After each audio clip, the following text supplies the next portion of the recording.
they're leaving money on the table basically. A lot of people understand in concept that reviews are good, but they're not doing anything. So um, when you come into a business, what is a common situation where you come in, and what's the scenario? Well, there's all kinds of them.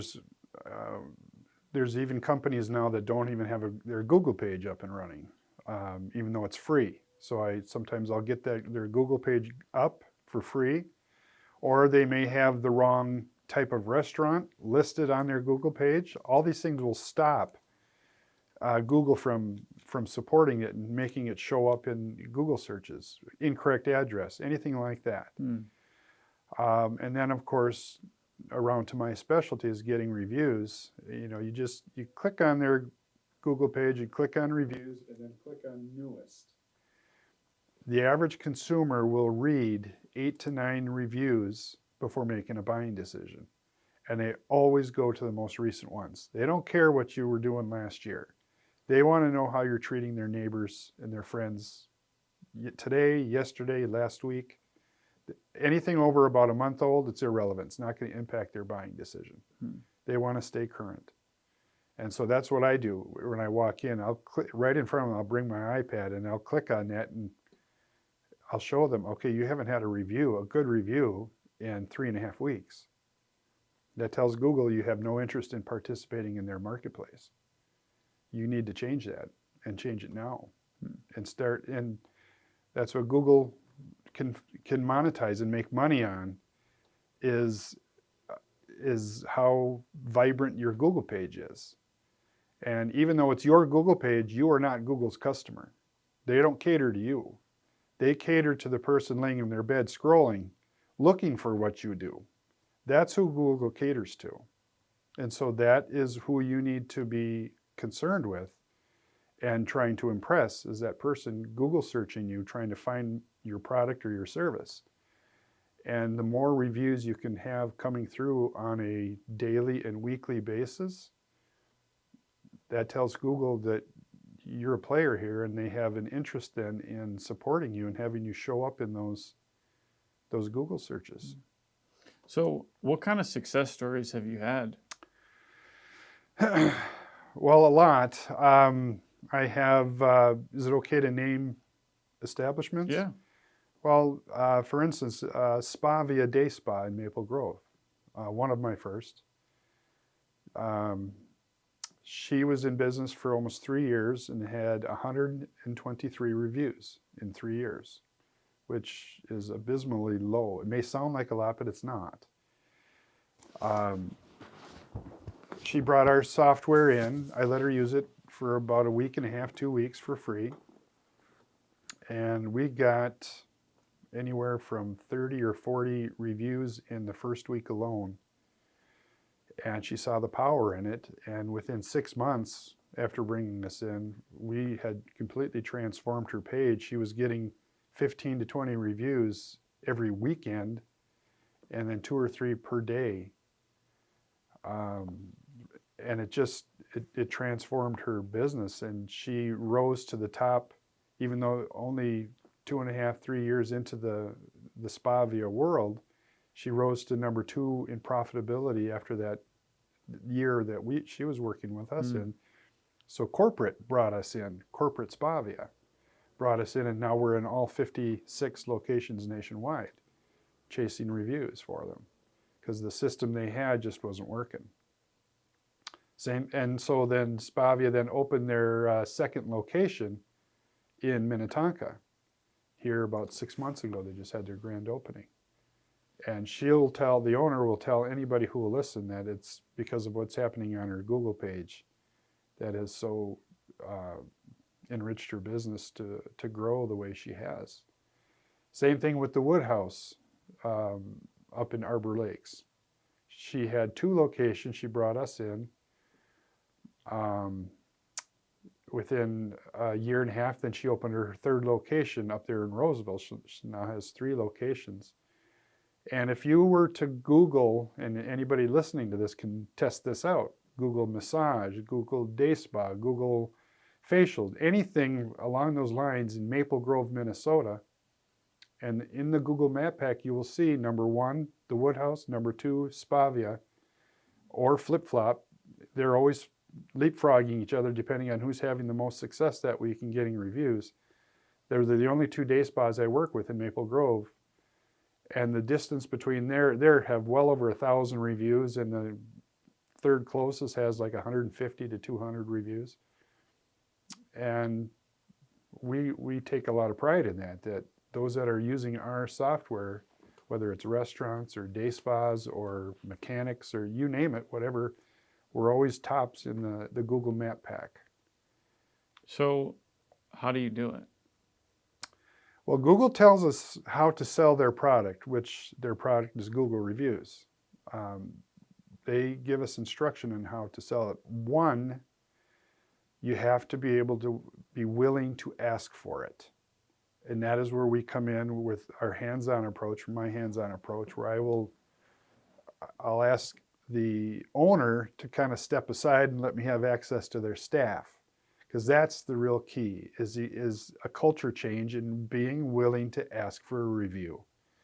And you don't want to sound like a carnival barker and do it. You want to keep it dignified. And for instance, a day spa where they'll have a massage and they'll walk them up to the front and they'll ask, how was your massage today? And no matter what the response is, whether it's good or it's bad or somewhere in between, doesn't matter. The response needs to be the same. It's great. Would you mind scanning our QR code, which is right there? Would you mind scanning and telling us about it today? That's it. That's how you ask for a review. You don't even have to use the word review. That's the number one thing. The second is you have to have an easy way to lodge the review onto Google. And that's what our software does, whether it's the QR code or it's the link we send out. Those 2 methods on site get a ton of reviews. And then the third way is, most of these businesses have customer lists of past customers that have been there. Some have many, many thousands of names on there. People who have used their service or bought their product and have never left a review. Well, you just feed those systematically, 200 a day or 500 a day, however big your list is, into the system, and then the system chases down these customers asking for feedback, for reviews. And you can have somebody who had been into your establishment 2.5 years ago, they get a request to leave a review, they leave a review, the software lodges it today on their Google page, so to Google it looks like they had a paying customer today who left a 5-star review. And that just increases their vibrancy. It tells Google this is a real vibrant business that has, our customers are looking for somebody like this. Yeah. So then they prop them up. And then the verbiage used in those reviews, which our software is good at pulling out of them, those words used in a review become Google search words, keywords. So if somebody wants to get a fantastic massage in Maple Grove, Minnesota, or a reputable, or excellent, or any adjectives like that that are used in a review, our AI software also provides the response. We craft a response to that review using those same words used in the review, and those then become search words as well. So anybody using those, it's going to pair you up and start promoting those businesses in those Google searches. Wow. It's a beautiful thing. So your software, they log the review into your software, and then your software kind of has a queue, and then it's systematically posts them to Google, so it looks like it's just a steady stream. Yes. Oh, okay, very cool. And it posts in real time. So they leave the review at 5 o'clock. Before 5:01, that review is on Google. And another aspect to our software is if it's a 4- and 5-star review, it posts immediately to Google. A 1, 2, or 3-star, our software will not allow it to go to Google. Oh, really? Yes. And How convenient. It doesn't violate Google's terms of service because we don't ask for a Google review. We ask for a review. And if they click 4 and 5, it takes you to Google, or it just allows you to leave a 5-star and then write your review and hit submit, and that's the end of it. It reroutes it to the business owner to deal with internally, so that negative review will never make it to Google. Wow. That is something that is a big issue with people leaving fake 1-star reviews on Google. Do you do any work with that to help companies that feel like they've been attacked wrongfully? Yeah, that's why it's so important to engage the customer on the front end, because once it's on Google, it's very difficult to remove. Google gives all the power to the customer.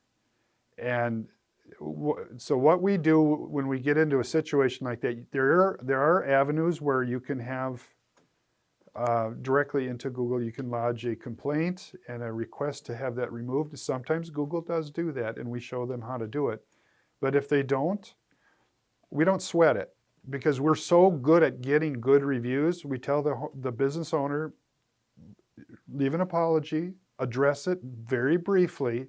Don't write a book in return. I mean, just deal with it quickly and succinctly, and then bury the heck out of it. Just start getting new reviews, because the average customer is going to read 8 to 9 reviews before making a decision. So if you get, like we had the spa in Maple Grove that we were working with, had somebody who went outside the software and left a negative review. Well, she just went in one afternoon, got 19 new reviews in one afternoon. So who cares? And just, they got a 4.9 on Google, which is in some people's eyes, and I tend to agree with it, looks better than a 5.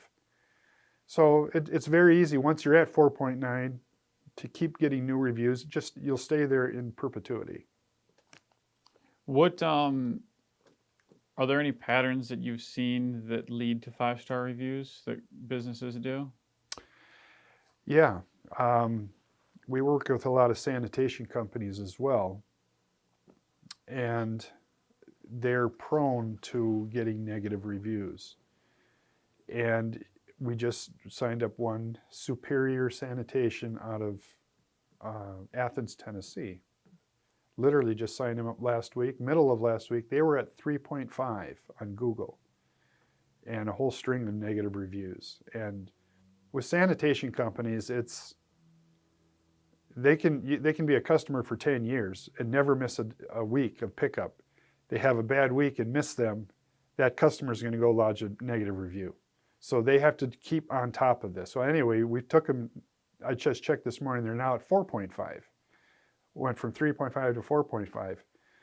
And they have so many good reviews coming in because they truly do deal well with their customer base.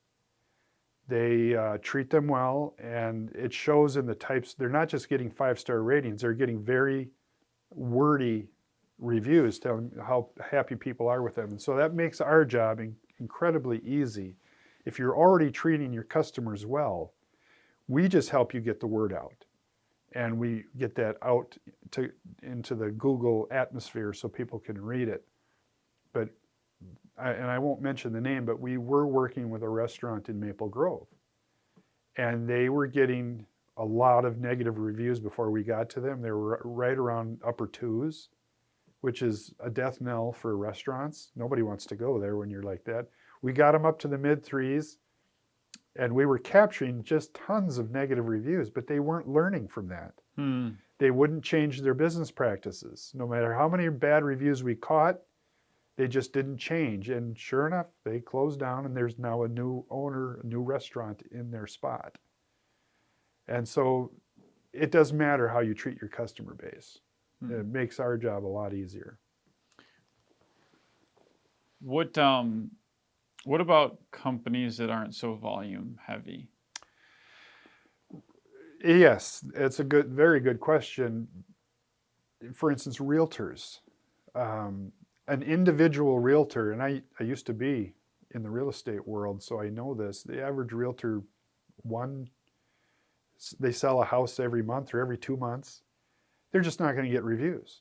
And there's nothing you can do about it, because what our software does, it produces real reviews from real customers, real email addresses. That's what makes them so valuable.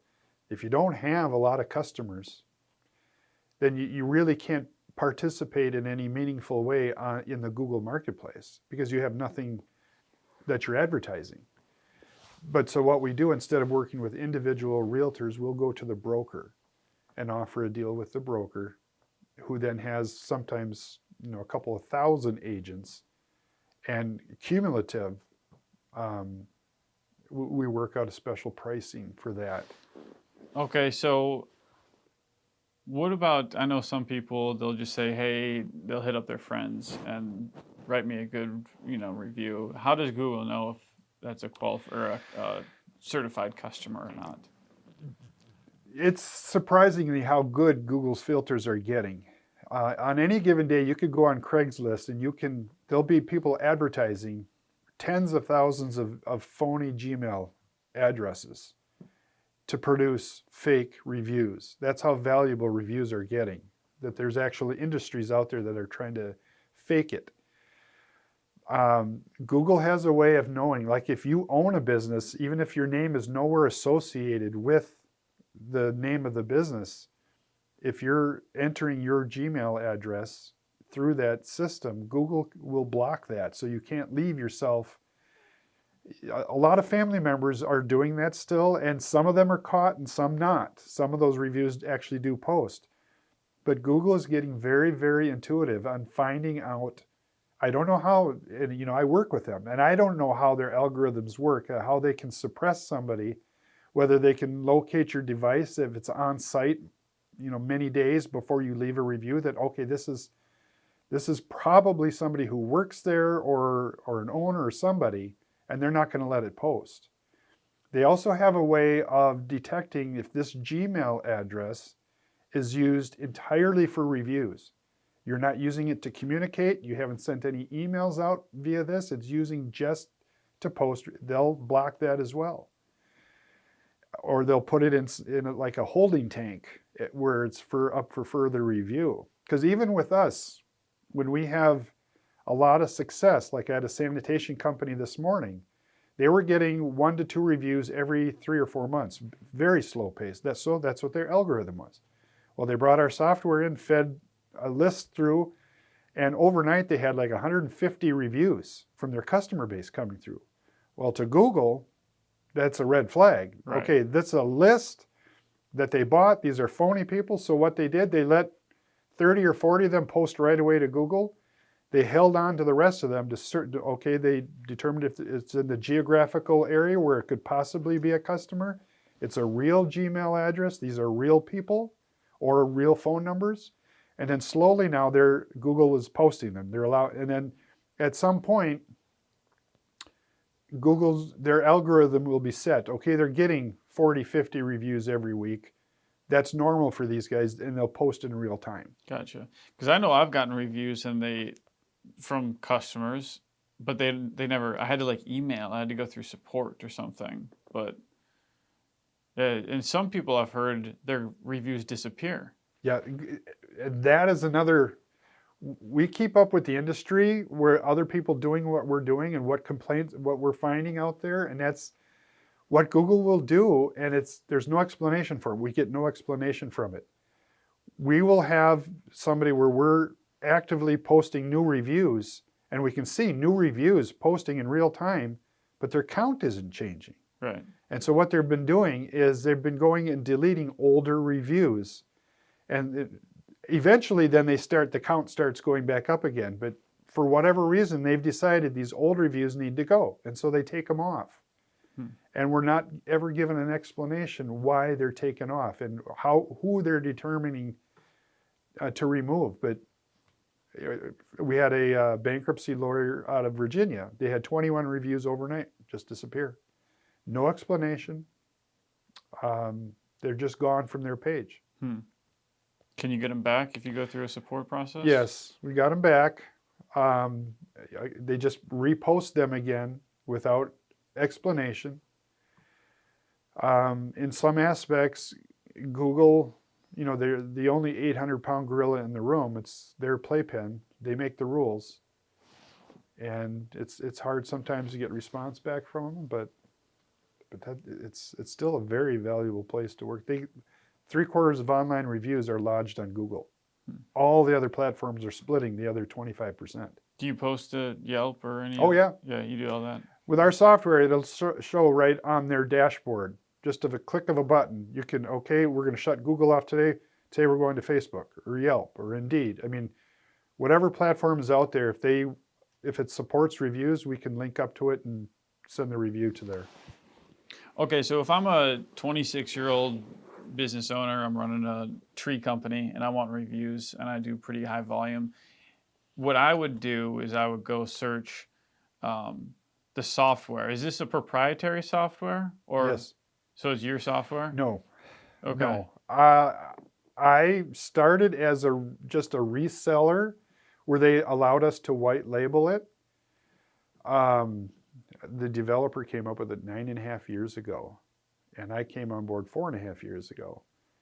About 6 months ago, they made me a partial owner of it. So that I can claim it. Okay, this is my baby now, but I have no clue really how it works. That's way over. I could never develop something like this, nor do I pretend to. I just know it works. So how do they make money? They make money because for every business that I bring on, I have to pay for that slot. They'll lodge it on their platform and they provide all the support. If it ever glitches out or anything ever happens, we get it, usually fixed within an hour. It's rare, but it does happen. So they provide that kind of support, and for all the advancements, they're always coming up with new bells and whistles for this. It can do a ton of different things. Rewards program, the AI autoresponder to the reviews, SMS texting campaign. I mean, you name it, this software can do it. Nice. So, okay, so what is needed is a system of some sort. And is there a system, say somebody doesn't want to use your software, what's a system that they can use to get reviews regularly? Well, there's an insurance company, again, I won't name who it is, but he has a full-time staff member. That's all she does every day is chases down. They got an extensive database of customers where they'll chase down reviews. They see how important it is. I don't know why they're not using a software, because there are other softwares. I've never found one that works as well as ours, but there are other softwares out there, but they're doing manually and getting the same results. They're getting 2 to 3 good reviews every day, but it's very, very arduous, very laborious what this person has to do, and a full-time salary to do it. I don't know what they're paying her, but it's way more than what our software costs.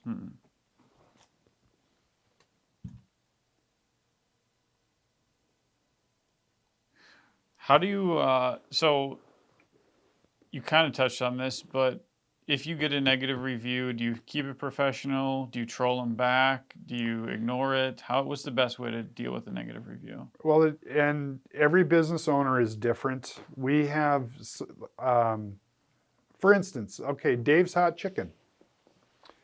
Very famous owner. I won't name his name. Dave? No. I don't know. I'm just kidding. No, I don't know if that's who ultimately owns the franchise. There's 107 locations, but I know the owner of the Minnesota locations. Yeah. They have 4 now, and we were in all 4. The average Dave's Hot Chicken, and anybody can test this out. You can go anywhere in this country and look on their Google page, and they're getting 10 to 15 reviews a month. Dave's Hot Chicken in Coon Rapids, they opened up August 6th. If you click on their review page, you can see they're like almost 600 reviews now. So we got 300 a month, where the national average is 10 to 15 a month. But that's an owner who took it seriously and engaged his staff, and they don't let anybody out that door without giving them a chance to leave a review. And they're, I think, 4.8, 4.9. And what does the staff say? How do they do it? You know, it's a good question. I don't really know. He incentivizes them. They get some sort of spiff because if you're named in a review, because here's what it is. Everybody, it is a culture change. If it makes everybody better, if you're getting lots of reviews and your staff is very conscious of being named in a review and you have a vested interest in getting reviews, then it's going to make you perform better. Your customer service is going to be better. Your product will be better. The customer is well served. The customer then gets feedback on their experience with you. It's a win-win for everybody. It improves the nature of the business. So this is why Google pays so much. They get a bad reputation on a lot of things, but they pour a lot of money into protecting their branding, the whole nature of the reviews. They didn't, I think it was Amazon who started the review process 14, 15 years ago now, maybe not quite that long. But it's been a valuable tool to improve the accountability of a business to its community, and it's very reliable. I mean, you usually have the rating that you deserve on Google. And that's why it's important to really be paying attention to that. Don't let anybody write your story for you. Engage in the process, and then you've got what you deserve then. Should businesses be seeding their customers with ideas of what to say? No. There's a fine line, I guess, between the transparency that's involved in this, and because if I'm walking into, say, a donut shop, I want to know exactly what I'm in for. I don't want to know what the business owner wants me to know. I want to know what the product is. And so you can ask for it. And that's why we say, would you mind scanning and telling us about it today? It's very genuine. It's very open and honest. And if you've been asked, if you received a good service, you generally have a sense of obligation to then reciprocate. You know, because there's 3 truisms to this. One is people love to read reviews. People base their buying decisions on reviews. But it's also true people hate to leave reviews. When's the last time you left a review? Can't remember. Yeah, that's invariably the exact same answer. No matter who I ask, it's rare because you expect your expectations to be met. So unless somebody really makes you happy or they disappoint you, that's when you're going to tell about it. Anything in between, it's you got what you were expecting and you just go on with your life. You just don't want to be involved in stopping and dealing with this. But again, that's what makes them so valuable. That's why you need to have a mechanism in place, a system in place to pull this feedback from your customer base. Because generally, 98% of the time, you're just not going to get any feedback. And then what value is that? How is that going to help you then? So generally, if you ask, people will say yes and leave a review? No, they still won't.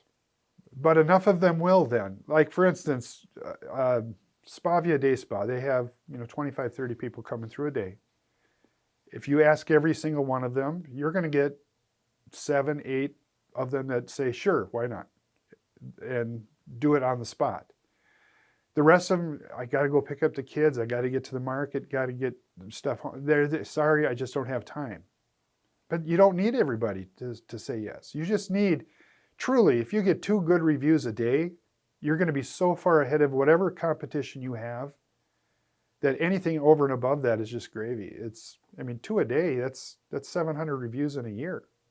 That's more than anybody else is getting. I guarantee you, in whatever profession you have, whatever product or service you're providing, your competitors usually aren't getting that type of level of reviews. How much does it cost to use your service?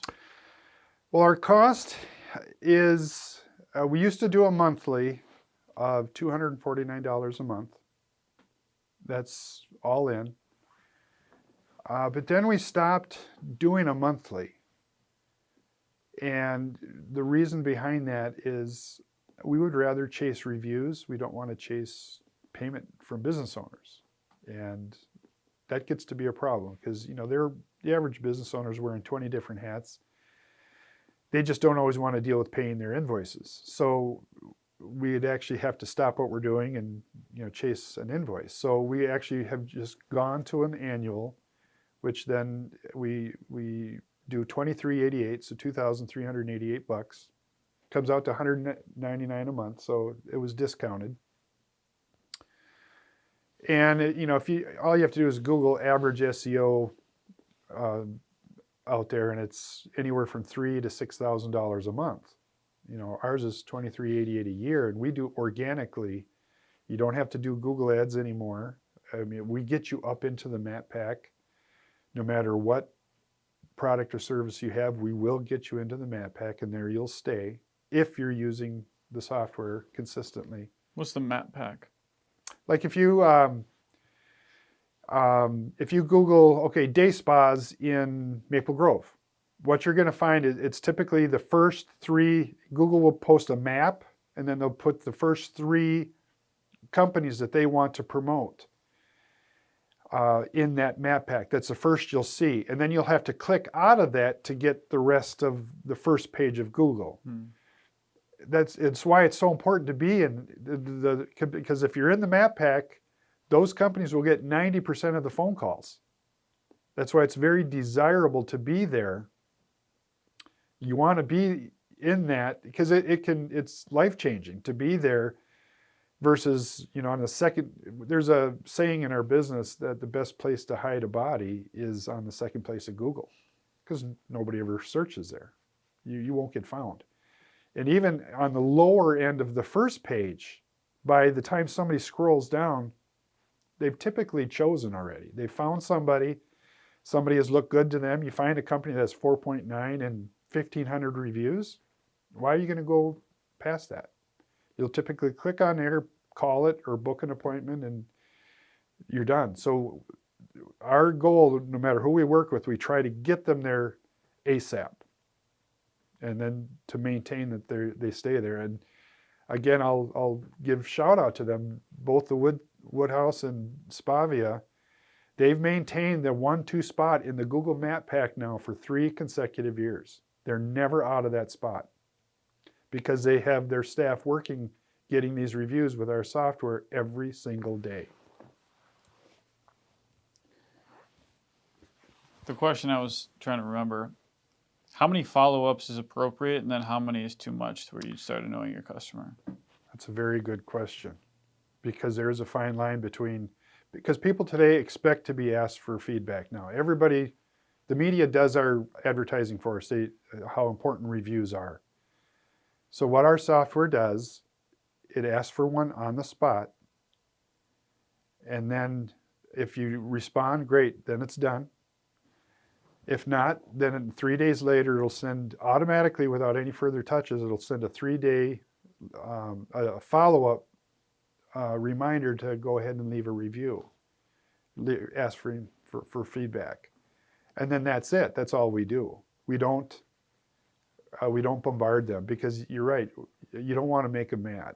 You don't want to annoy them. You want to let them know you're there. This isn't, asking for the review is not like for instance, we have some bakeries that send out a weekly special. And this is opt-in data. These people have agreed, okay, we want to hear what the specials are every week. So on the way home from work, we can stop and get a dozen donuts or whatever for the weekend. That's a separate thing. But asking for feedback is a little bit different. They don't want to be annoyed because then you run the risk of, okay, this guy they're so annoyed they're not even a customer anymore. So we want to make very certain that doesn't happen. So to recap, basically you need to have a culture change in your company to start asking for reviews. You need to do it on the spot, and send a follow-up once. Beyond that, like that would be the basics. That's the bare minimum. Mhm. If you want to outsource this, flip a switch, they hire you, they get the steady stream that makes it look like there's reviews every day. What else do they get?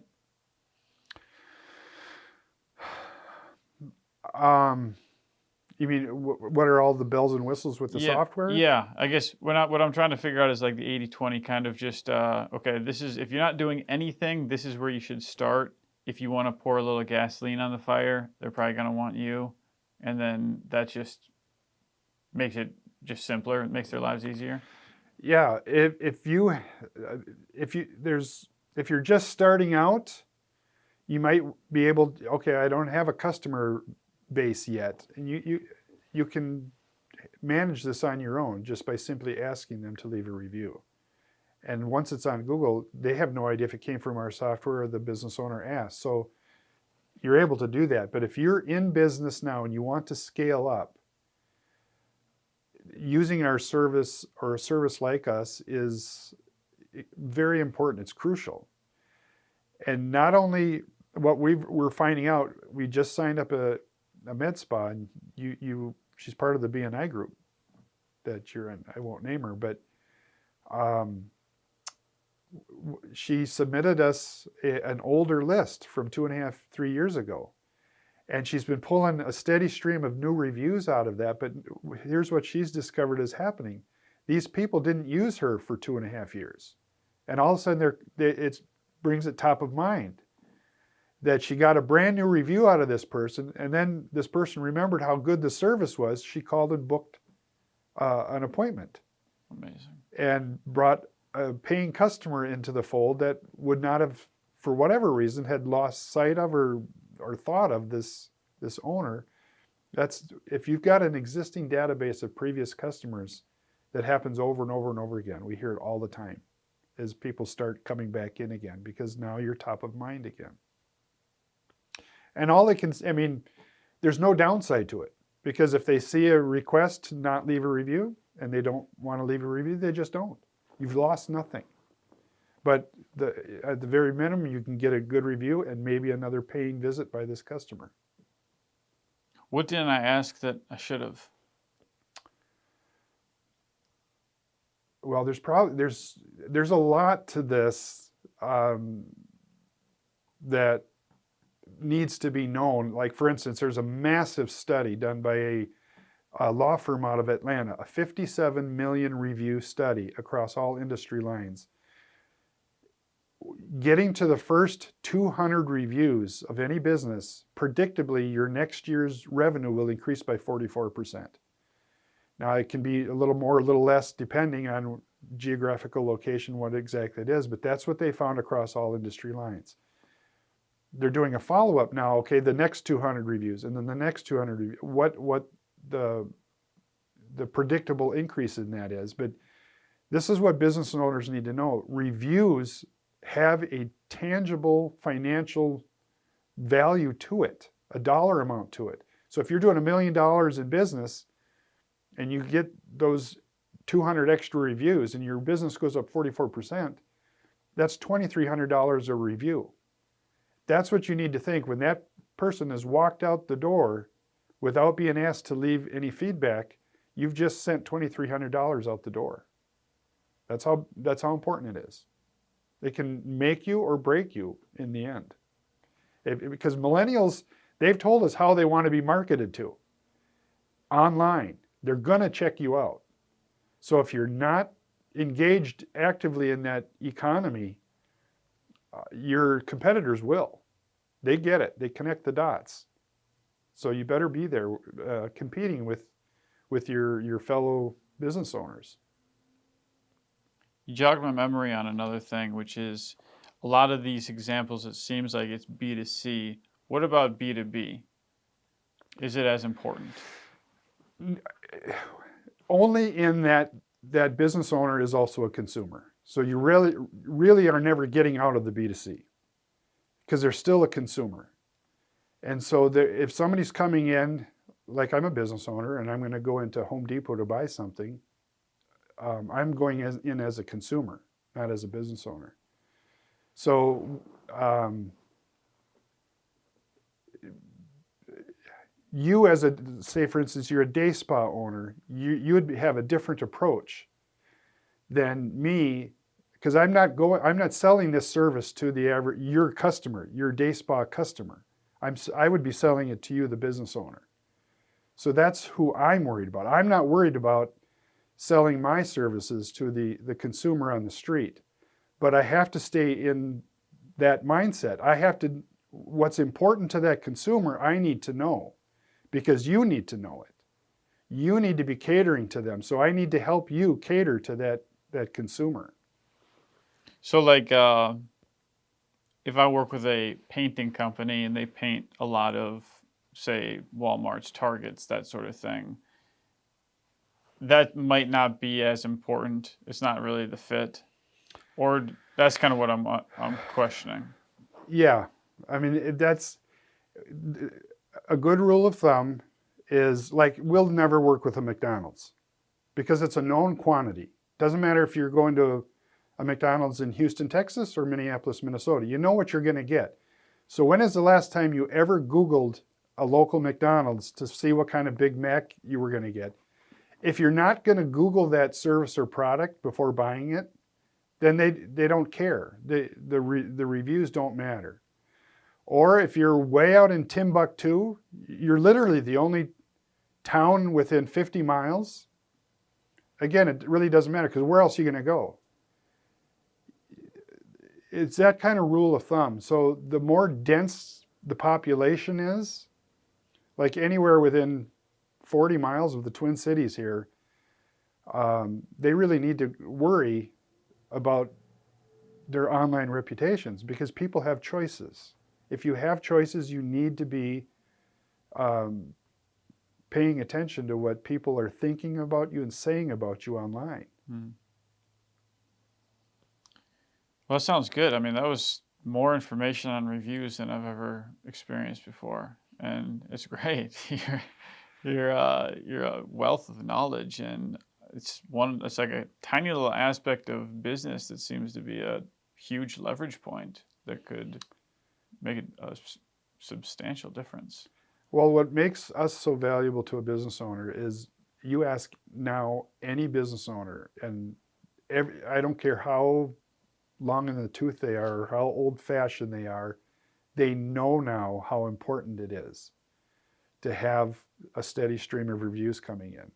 But they're way too busy to do it themselves. We take it off their shoulders. Just bring us in, and then you go back to putting that transmission in, or you go back to drilling that cavity. Don't worry about it, because they won't do it. We can't show them how to do it. They won't do it. It just won't get done. We'll circle back in 6 months and, I know, we really need to do, I've just been so busy. Okay, you were so busy, maybe you don't need it. But that's very short-term thinking, because your competitors pretty soon will be chipping away at your book of business. Because they're going to be paying attention to their online reputations, and they'll be taking market share from you. Any parting words? Just this. That's why I put this on my cards. You never hear the phone call that's not made. And so if they can't find you and they're not calling you, they're calling somebody else. Just because your phone didn't ring doesn't mean you didn't lose a customer. It pays to get found. Nice. Steve, thanks for coming on the show. Thanks for having me. This is fun. Awesome.